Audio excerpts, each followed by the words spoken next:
Hey there, noodlers. This is Paul Romero with the Sell a House Wholesale Real Estate Training number 44 on Monday, November 10th, 2014. And this is a very, very cool day we have ahead of us here. And I hope that you get excited and make it a very, very cool day for you too. What do you say, John? I say welcome Monday, November 10th. And Paul, I've got to admit, I was totally zoned out there for the last 60 seconds, and I don't know what you just asked me to say or to respond to. But yeah, no, it's Monday. We love Mondays here. Every Monday is just another opportunity to for a whole fresh. Oh God, I don't even want to use the word week. We've got to replace the word week with something better. But you know, the next couple days, it's a fresh new week here, and we love Mondays. And You just start calling them sets. Every week it's just a set. just a whole whole fresh set. Yep. I like that. 7 days, 7 set. So good day, everybody, and welcome to Property Noodlers. Oh God, yeah. What am I saying here? Sorry. Welcome to Property Noodlers presented by Sell a House Arizona, and let's dive right into it today, Paul. Why don't you go ahead and get my mind on track a little bit here? Well, we were talking on Friday about some very interesting stuff here. How our program, gets you right on a deal that we want to get you excited about. Having right away, having a deal in hand, knowing that you've got a payday ahead, keeping your excitement level up, opposed to just leaving you, giving you a bunch of information and leaving you out there in the lurch to go, well, I did all this stuff and nobody's calling me. What the heck? I don't understand. How come this stuff isn't, how come I'm not, I put out my bandit signs and my phone isn't ringing off the hook all weekend? What's going on here? I don't understand. And that's not where Lean Sharks and Property Noodlers takes you. That's not the road that we take you down. Okay, that's uh, um, that's not where we go with that. Okay, we go to look. Here are some leads. Get a deal. Very good. You got a deal. You got a payday coming. Now do it again. That's where we take you. All right. So I wanted to just throw that out there and start you off with a little bit of excitement here. Get you warmed up. Get you thinking about, wow, that's all it takes. I can get a deal like that. That is all it takes when you're being taught and trained the right way to do this. I'm not saying the other way is the wrong way, but in my mind, I think it's the old way, all right? And there's too many people that know the old way, and your competition level is through the roof, whereas our way, the new way, is, we're walking out there with talking to people that nobody else has talked to. And people are wondering where we're getting these deals. And it's just, it's a lot of fun. It's a lot of fun when it's like that. It's like the old days when when the crash hit and everybody was bailing out of houses and they were doing anything anything they possibly could to sell or move or do whatever it was because they lost their jobs, whatever. And I mean, there was virtually a deal on every freaking corner. It's almost like that for us again, and it can be like that for you too. So that's what I just wanted to start us off with. And um, speaking of deals that we've found that nobody else spoke to these people, and this is one I actually sent a letter to, and they called us up and said, "Really? Yeah, let's do this." That's pretty much what it came down to. But ours was the only letter they got. They didn't get any other letters. They didn't have 15 letters coming to their door. They didn't have 14 and a half of them going in straight into the garbage can. So that's what I wanted to say. And John and I are going down to look at this house this morning. It's a there's been a fire in this house. It's boarded up, so we haven't actually seen the inside of the property yet. There should be a deal here. We don't think the damage is that bad. We're going to be going down there and checking it out and making sure that what we talked to the people about, what we offered them with the stuff that has to be paid off, et cetera, and so on, that we're going to have a deal here. We're going to flip it, and we're looking at probably a 10K deal off of this, we're figuring. Isn't that right, John? All depends on the damage. Like Paul said, the exciting thing about this particular property was we've been working on this one for a little bit of time. We didn't spend too much time on it. We found it through our proprietary methods of the way in which we're finding properties. One of our drivers, actually, I believe I was that driver I'm alluding to, went out to investigate the property, did a little bit of further research, tracked down the owner. He lived out of state. We couldn't physically get in touch with him. So Paul, like Paul said, he had sent him a well thought out, unique, non-form letter. And guess what happened? The guy called Paul because for two reasons. Number one, because the marketing piece that Paul sent out was phenomenal, proprietary, and not a generic form letter like I would say 98% of the wholesalers are doing out there. And number two, it's the only letter he got. No one was looking for this guy. That is the point that Paul was trying to make, is that we're finding the needle in the haystack. And the needles we're finding are silver and gold. You know, we don't even bother with the stainless steel needles that are in that haystack. We're going right for the gold ones. And it's exciting because it works. And I want to get into some of the deals, but I just want to, Paul knows this, but I just want to, Casey's watching today, is congratulate Mark for joining the team. Last week we had sat down with him, had a great meeting, and learned a lot about each other. He learned a lot about our business and what we stand for and what we're doing out there in the market to add value to people's lives. It resonated with him. He came on board and he started training on Saturday, and we got him coming in on Tuesday, and we're real excited to have you, Mark, if you're watching. And with that being said, let's break down this deal a little bit and what we got going on today. So, as Paul prefaced, we actually talked about this deal last week. We've had it under contract for about a week now. We actually haven't physically been able to see the property because it had been left abandoned for almost 2 years. Funny thing is, the guy that owned it didn't even realize he owned the property anymore, which is just amazing, because it's like, imagine getting a phone call or a letter in the mail telling you that you own this property you had no idea that you abandoned 2 years ago, and next thing you know, someone's offering to put money in your pocket. It's right before the holidays. It's like this person hit the lotto. And now, if that's not adding value to someone's life, then I don't know what is. But so this property has been abandoned and boarded up and is now being cared for and taken care of by the city of Phoenix, because some squatters had got in there, lit fire to the house and the garage. So it's been boarded up and locked up by the city. So we've had to wait until we had gotten in touch with the city inspector to arrange to get in there. And we do have a buyer, Paul, coming out this morning that's interested in it at $38,000 to purchase it from us, as long as the repair cost doesn't exceed $40,000. And once we get inside there, we'll know for sure, and we can adjust the price accordingly. So that's kind of what we did here, is we've got this property under contract, and we started immediately letting our buyers know that, hey, we have this here.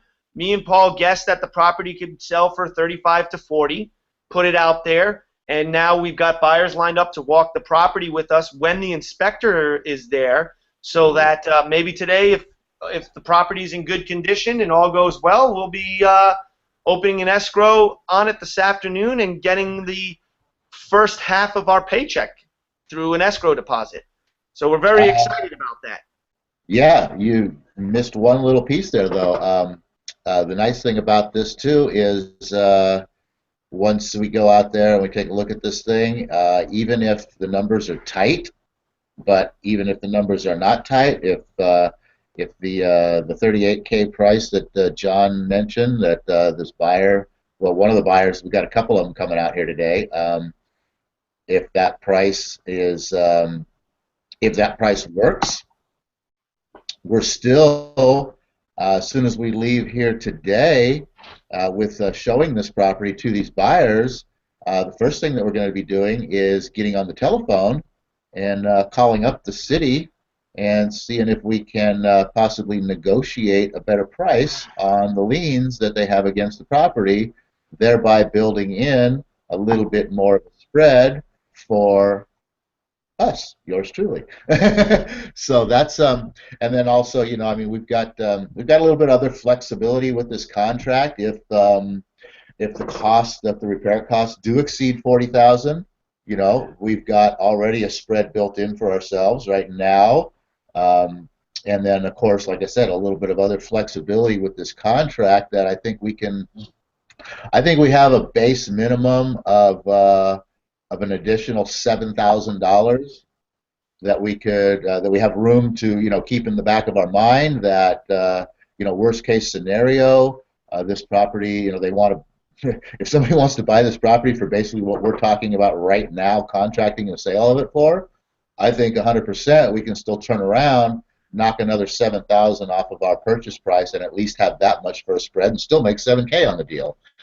So I mean, there's a you know what I mean? There's still options here. There's still a possibility, even if the damage is so bad that a guy's got to put in a whole lot more than the 40K we're talking about. So I'm pretty sure there's a deal here. Pretty sure we're going to make some money, regardless of what we find today, one way or another. Like I said, it's really all just going to come down to how much we ultimately end up making.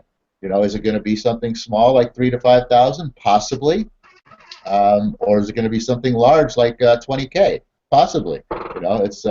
It's exciting to have that option out there. There's a lot of anticipation to get down there and take a look at this house and see what these repair costs look like. Wouldn't you say? Yeah, no. As Paul said, with these type of deals that we are working right now, there's a lot of little moving pieces which can work to our favor. Now, there's certain things attached to this property that I can't get into for proprietary reasons. Team members know what's going on with this property. There are certain things attached to the property which we unfortunately wouldn't be able to negotiate down. But we said there are some City of Phoenix liens, and that's another little piece in your pocket, is that you could talk to when there's city liens, there's certain things against the property, maybe HOA liens, things of that nature. It always makes sense to pick up the phone and try to negotiate, because the city right now has about 5 to 6K is our estimate of liens against this property. With meeting with this inspector today is going to begin the negotiation process, and I'm actually thinking that I could have the liens not negotiated down to zero, but they will basically remove the liens, have the liens released upon the completion of the rehab project, and defer the payoff of those liens till after we close and purchase, so we don't have to pay for those liens now up front.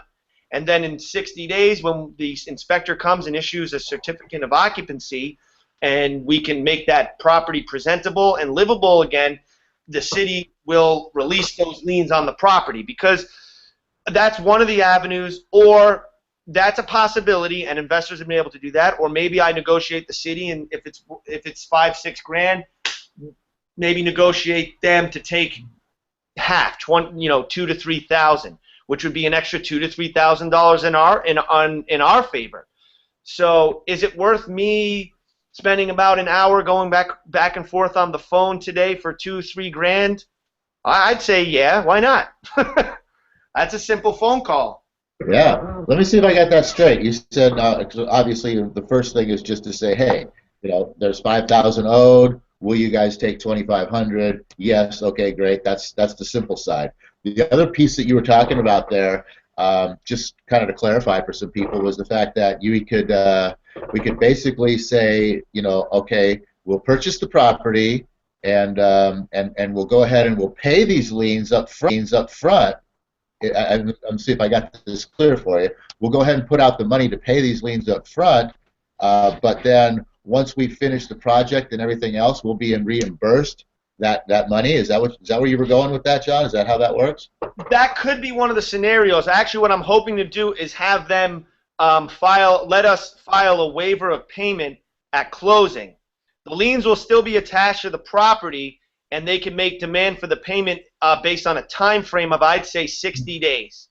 We wouldn't have to make the payments on the liens, and then once we complete the work, the city inspector would come out and issue a certificate of occupancy to say that they've made this property livable again, and then the city would release the liens. Oh, okay, So I what got you stated there is a possibility, it. I but got it. I'm actually going to see if they'd be willing to let us do a waiver of payment for 60 days, and that waiver is contingent upon the work completion, and once the work's completed, then file a lien release for, we might have to pay to record that lien release about $50. Oh, well. Got it. Well, hey, I mean that's great. Putting the rehabber under the gun a little bit to get this project done in 60 days, obviously, unless the 5K or the 6K or whatever it turns out to be isn't that big a deal. You know what I mean? And they can just go in there and say, because I mean, if you get that extension, if you get that deferment for 60 days, and your rehab isn't done in 60 days, then what's going to happen? Then do you have to pay up the money, and then you might be able to get reimbursed, or how would that work?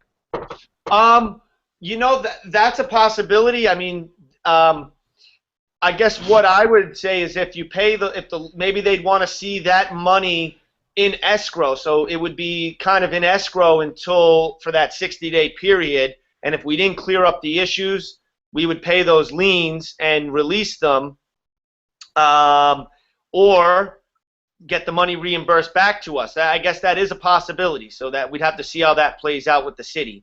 Right. Is that a little bit? They're actually judgments on the property. They're a little different than liens, actually, and I'm going to find out all the details on that when I obviously talk to the woman today. Right. Is that 60 days? Is that a maximum? Have you already found out about that? Is that the maximum they'll give for a deferment? I don't know. That's what I'm just kind of shooting for. You know what? Each situation like this is a little different. I've heard, until I get the answer directly from the horse's mouth, none of this to me is truly fact. This is kind of hearsay that I've gotten from other investors that have negotiated these type of liens before. So this is new territory for me personally to have these liens removed. Quite honestly, Paul and I have been in this situation with these types of liens before, and we've always had a large enough spreads that we actually didn't really bother. Maybe we didn't know we made 20, 30K. Maybe we didn't think of it. I don't know. But on this one being a tight deal, it got us actually thinking a little bit. And in conversations I started having with other investors, come to find out that we may, with situations like this, have been leaving money on the table. The last couple deals we did that had city and state tax, tax liens. I'm sorry, city. Well, we actually were looking into that, but we actually really, but it turns out that overall, what was liened against the property weren't negotiable. Yeah. So that's. Plus, I mean, we've only dealt with small amounts. This is really kind of your first opportunity to get out there and actually get in front of somebody and actually work in negotiations. So I know this is going to be exciting for you. So. Well, yeah, you know what? Too, this uniqueness about this one is we've dealt with the city liens before, but dollar amounts that were no more than $1,000. I mean, this is almost $5-6 grand because they become judgments because the property's been condemned. So it's a little bit different. We've not dealt with a condemned property before that would need to have a certificate of occupancy issued back to the property so that you can make it livable. So this is a little bit unique, and I'm kind of that's where the negotiation come in, and the city's placed some hefty liens and fines on this property because of the condition that it was left in. And They've been taking care of it.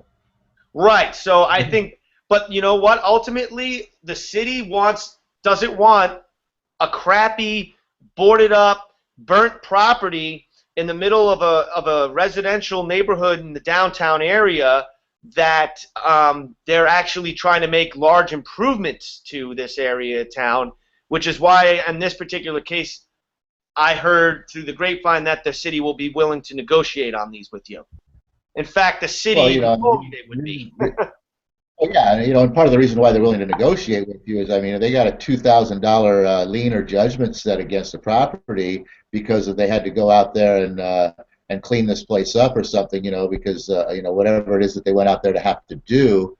Well, you know what? There's $2,000 there, but you know what? What did it really cost them to do that work? How much did they really put out of their pocket? You know what I mean? It probably cost them maybe five, six, seven, $800 to go out and do what they did. So they've got some room to negotiate, and that's the reason why right there. Now they're probably still going to want a little bit of something out of this, unless like John said, the fact that this thing's just an eyesore, boarded up, fire, condemned property. They might be willing to just say, hey, you know what? God, you guys put this thing back together. Forget these things. We'll drop them all. Yeah, we'll give you a deferment. I would try to shoot for at least 90 days on that, because being fire damage and all that, it's going to be a project that's going to take some time. So, I would be shooting for at least a 90-day deferment, preferably 6 months if possible. You know what I mean? It's a big project. So, with that in mind, yeah, they're willing to work on stuff like this. I mean, they don't want ugly eyesores all over town, and we're doing them a favor. We're delivering value to the people who we contacted, because we're able to get a situation. Plus, too, you know what? These people, their situation was actually about to get worse, and we're for them personally, and we're putting a remedy to that. We're also putting money in their pocket. We are then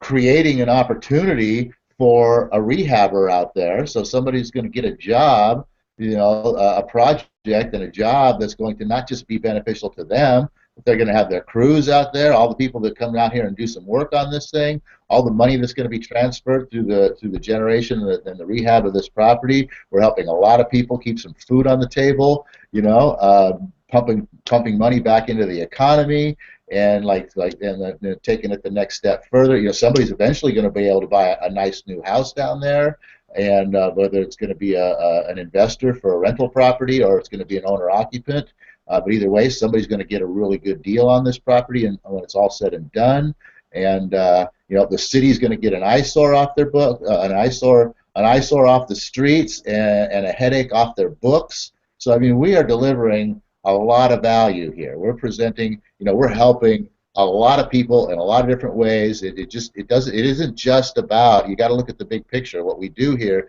isn't just about buying a freaking house and making money, okay? We look at this as we are improving the world, all right? That's what we do here. We improve the world. And if you want to be a part of improving the world and making some bucks while you do it, you got to go send us an email to propertynoodlers@gmail.com.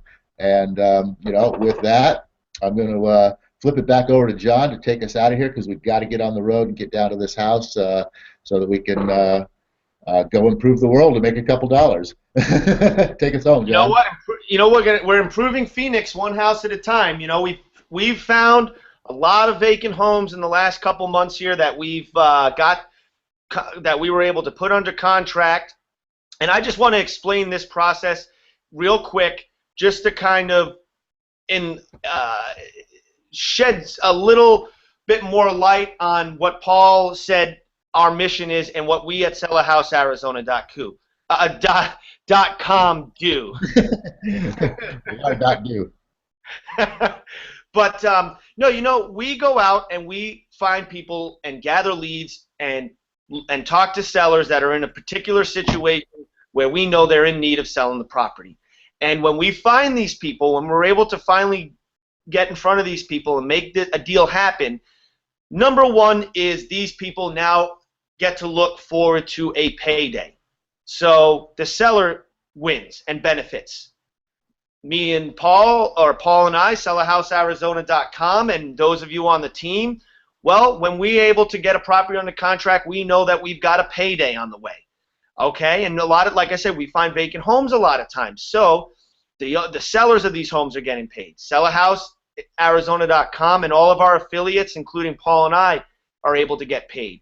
We are flipping these properties to other investors, so we're providing these investors with an investment, and in a lot of cases, they're hiring general contractors to come in and do rehab work and fix these properties. Thus, that creates jobs for painters, carpenters, electricians, plumbers, general contractors, roofers, landscapers. You see where I'm going, et cetera, et cetera. And ultimately, that's either going to be turned into a rental unit and someone's going to be able to have a beautiful home they can rent, or these guys are going to turn around and sell the property, and that means someone's going to get to buy a nice new home. And you know what? Before we found the property, it was a burden. It was an eyesore. All it's doing there is sitting there vacant, ugly, bringing down the value of a neighborhood, collecting liens and judgments and city code violations and garbage and bums and attracting crime and everything else. So we're improving communities with what we do. And that's what we're so excited about, and that's what a lot of our team members are excited about, is when they come on board Property Noodlers, and when we show you what to do and when we find these deals, is that so many people are benefiting along the way, from the seller, of course us, to the investor, to all the contractors who get work, and ultimately the neighborhood and the city benefits too from having an old piece of garbage vacant home renovated into a nice new beautiful home, which ultimately gets itself into the hands of a homeowner who gets to have a home they can have pride in and increase the value of a neighborhood. So with that being said, unless Paul wants to add something in, I'm going to go right into our prayer, close it out, and we got to hit the road. So I'm going to ask the universe, and we all are, not for more riches, but we're going to ask for more wisdom with which to make better use of the riches given to us at birth through the power to control and direct our own minds to whatever ends we may desire. And I desire fixing a community today. So let's get on the road and check out this deal.